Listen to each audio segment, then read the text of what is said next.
Technology is an extension of you, so it gives you reach, but it Mm. also exposes what's happening on the inside. The number one thing I've seen is with the youth now is like that's a number one goal for them, like career wise, is to be an influencer. So it's pushback, and it's that kind of interaction with a person that really builds up that scaffolding for identity so that you have roots in order to allow you to reach out.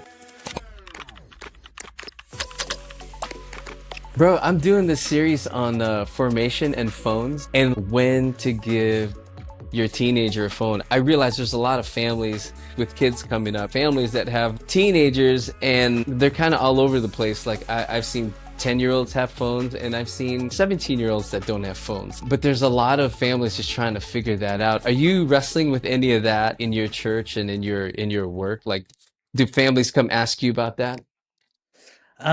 Not me personally, but I know they've asked our youth pastor and I think our kids pastor, and so um, but yeah, it's different. Like now they have kids who are famous and making money, you know, and these kids are seeing it. I don't know if you've seen the videos of kids like looking over toys and they like just talk about it. They're like, "Hey, I got this new toy. Here's all these things." And then they'll get like thousands and thousands of views. And so the number one thing I've seen is with the youth now is like that's a number one goal for them, like career wise, is to be an influencer.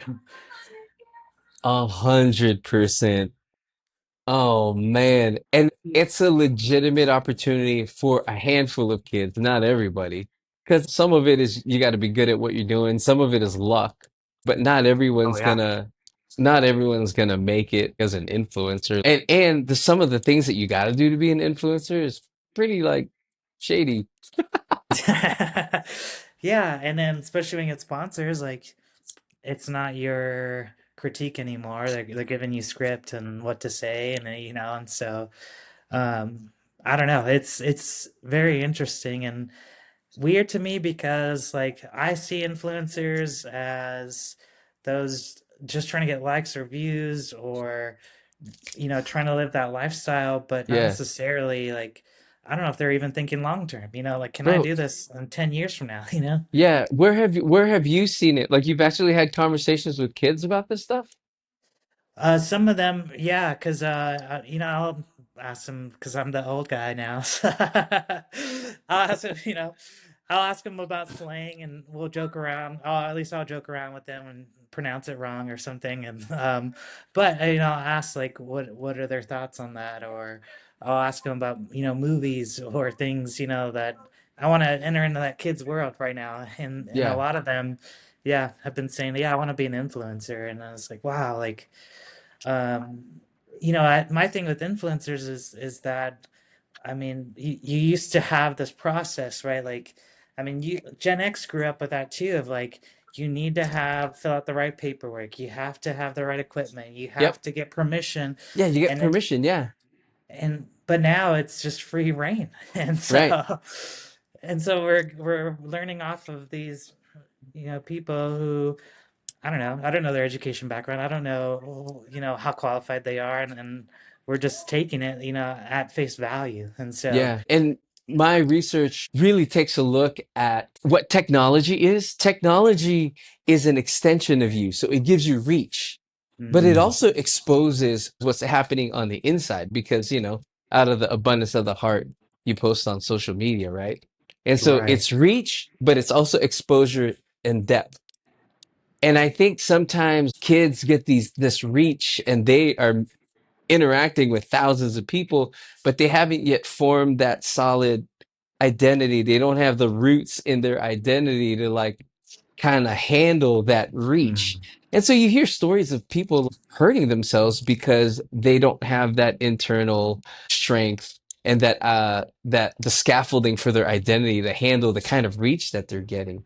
With these kids that you're talking to that want to be influencers, do they have reach? Are you seeing like the stuff that they're doing?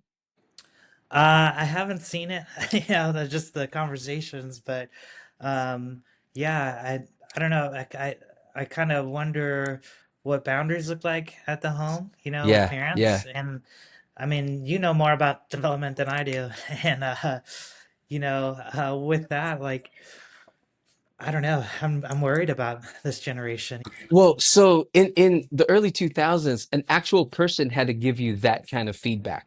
You needed that Mm, external validation and that affirmative validation from somebody external. And today you have an AI or a chat bot or something digital, like when you post something, like they're giving you feedback, but if they don't give you enough feedback or as much feedback as it was before, then you get depressed or anxious about that. And then you have a mm, chatbot that constantly is giving you feedback, but it's giving you the kind of feedback that isn't necessarily building you up because it's just encouraging you to keep doing the thing. It's not an right. external affirming presence. It's just giving you more of what you're putting out. It's just saying, good job. Like, yeah, you're doing it. Yeah, you're right. Without ever any pushback. So, so it's pushback and it's that kind of interaction with a person that really builds up that scaffolding for identity so that you have roots in order to allow you to reach out. Bro, you need to buy Mm. my book, man. Formation, the self that performance cannot build. It's available on Mm. Amazon. I just developed a workbook for it that I'm going to also put out there. But like it really helps people understand like this is what the device does for a child. And this is the kind of conversations you need to have with your children in order to build up their identity, to give them roots so that they can go and do stuff online. But bro, you need to buy Yeah. the book. You need to check it out. It's I'll I buy mean, it. I I'll, think I'll it, write a review. bro, I please do. I think it's pretty awesome. I'll send you the link. I'll actually put the link in the show notes so anybody listening can Thank check it you. out. But Yeah. I have a free identity assessment um that's online. It only takes 5 minutes and it's identityspecialist.net/assessment. And you can take this assessment either for yourself or for someone and see where they are in their identity development. And Mm. then it kind of helps you to either guide exploration or encourage commitment. It helps you to have the right kind of conversation to provide the scaffolding for somebody's identity, so that they can be rooted in who they are. But I think the tools, the device, the apps, all of that just doesn't really necessarily build up identity these days. I mean, are you seeing that? Like I mean, you're shaking your head like you're seeing that play out. Yeah, I think so. And, with looking at the kids that we do have, and um, they just seem lost, Yeah.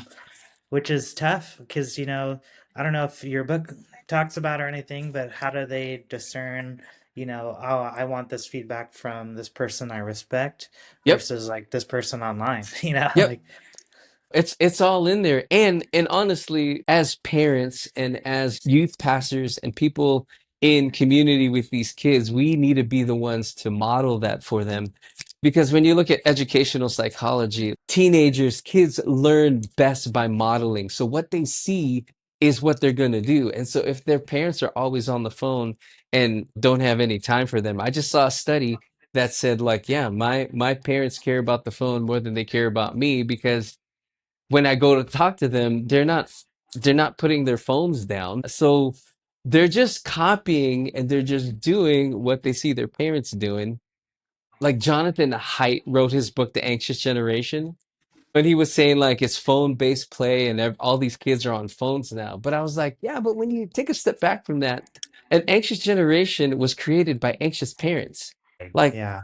that's where kids come from. The apple doesn't far from the tree. So if your kids are anxious, it's because parents are anxious, So like get off Mm. your phones and interact with your kids and have relationships with them. All right, I gotta stop preaching because like Yeah, keep going. Let's go.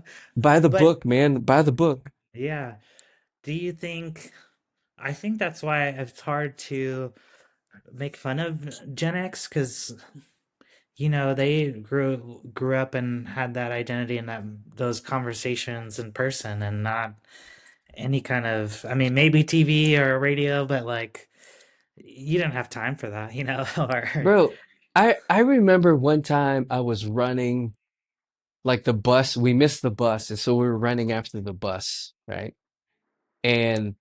And I jumped the fence in order to make it to the bus, and everyone like cheered, right? And then a friend of mine like was running, jumped the fence and fell, just like, and like everyone saw that and they all laughed at him, but that was it.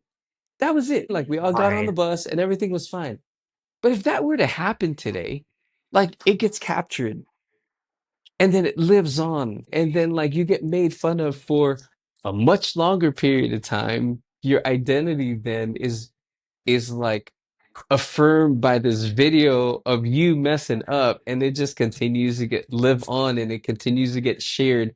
And like there are videos of fails that you've seen for years because people have phones now, and like we didn't have the pressure of that. Mhm. And the other side of the coin is it's so much harder to be a kid now.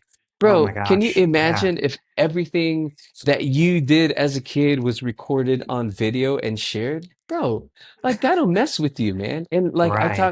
like when I taught my class this last semester of high school kids, like they're leery and they don't do stuff because they don't want to be seen as, and they don't want it to be captured and put out there. So they're a little bit more timid about some of the stuff that they're doing. Like they feel the pressure of being recorded and that stuff getting shared by everybody. So the cyberbullying and all of that like external validation is real, man. Bro. Like, and like you're saying, like Gen Xers, like we were forged and formed in relationships, and it wasn't forever. It was like a moment, and nobody took a picture of it. You know what I mean? Like people Right. forgot, like they just moved on because it just wasn't a thing. So Right. it, And when things like that happen now, like my instant reaction isn't to pull out my phone to record. Mine's like, oh, I want to see this, right? Like, but I feel like the generation behind us it's immediate. Like, I'm on my phone, like, I'm gonna record yeah, what's happening. they're watching concerts through their phone. Like they're there and the guy's performing, the performer's on stage, but they all have their phone out looking through their phone. Because that's how they experience life now. That's how they process their ideas and their world through the phone. Wow. They can't just put the phone away and watch the thing. It's a Yeah. different world, man. And so part of the challenge too is for Gen Xers, like in my mind, I just recorded a video yesterday about how like I can't expect today's kids to process information the way that I did. Like they Right. process it through their phone like this, and I experienced it through life. Now, don't get me wrong, I also record things, which maybe I record too many things, but I can't expect kids today to process the same way that I process because it's a different world now. Everything's on the phone. Everything's on social media. We record everything. Right. No, man, it's a normal part. It's a normal part of conversation today. And and Right. what's sad is development and friendships and all of that all are mediated by the phone. So when you take the phone Mm. away from a kid that has all of his relationships on the phone, like you're taking away his whole life because they don't know Right. how to do it face to face. Well, like you're saying, Gen Alpha, they're calling each other, but again, they're still needing the phone to do that. Right. Yeah, That's man, crazy, man. it's a different world. I Oh, feel like Gen X dealt with I maybe it's the wrong saying, but like real bullying, like in person, like to toughen them up. I don't know. And like I feel like maybe Gen X looks at cyberbullying and be like, why don't they just delete the friend, delete the message, like um yeah, get off the site, go outside. I don't know, but yeah. like you're Get off saying, your phone. it's their world though. Yeah, it's yeah, and so that's why Gen Xers think that they're just so soft because they can't do any of that, which is a legitimate perspective, but that's a Gen X perspective. It's not real. You can't take that into that conversation with the kid because then they'll shut you down. Like, who Right. wants to hear why are you so soft? Like they're not going to listen to anything else you say after that. So No. you can think it because that's your perspective and that's how you grew up, but you can't take that into the conversation with a kid these days. They're going to shut you down. They're not going to listen to you. So Right. I totally get it and I understand it, but you can't take that perspective into a conversation with a kid. They're not going to want to hear it, man. uh Maybe this is in your book or not, but like how does the generations before, like Gen X and stuff reach these kids, right? Because these kids aren't gonna um they're not gonna advocate for themselves, right? They're not gonna stand Yeah, up and be like, I'm being cyberbullied, not till yeah. after the fact. Like, Yeah, yeah. No, that's good. That's a great question. And yes, my book covers it because there are four identity statuses, and you're either exploring or making commitment. So whether that's present in your life, that's going to determine what identity status you're in. But depending on what identity status you're in, the book gives you context for the kinds of conversation you need to have with a mm, kid at their particular status. Some just need to feel safe to have that conversation. Some need to be challenged in their thinking and in their mm, ideas. Some, they don't even have those ideas. So we need to encourage them to have some ideas and to go explore some ideas. And so the book gives you specific conversations for specific kids in their identity status. And so like each kid, and that's the thing, you need to know what status your kid is in so that you know what kind of mm. safety and what kind of conversations you can have for their kid to help them develop their identity. But again, you got to go check it out. If you need to figure out the identity status, identityspecialist.net/assessment. Check it Shameless out. plug, shameless plug of my stuff. But bro, you need to, dude, buy the book, man. I'd love to have Yeah. another conversation with you about Okay. this. Done. And then I also did a formation and phones series on my YouTube channel. So if you're watching Ooh. this on YouTube, like you can check out the formation and phones and kind of get some of this. But thanks for, bro, thanks for chatting. Yeah, dang.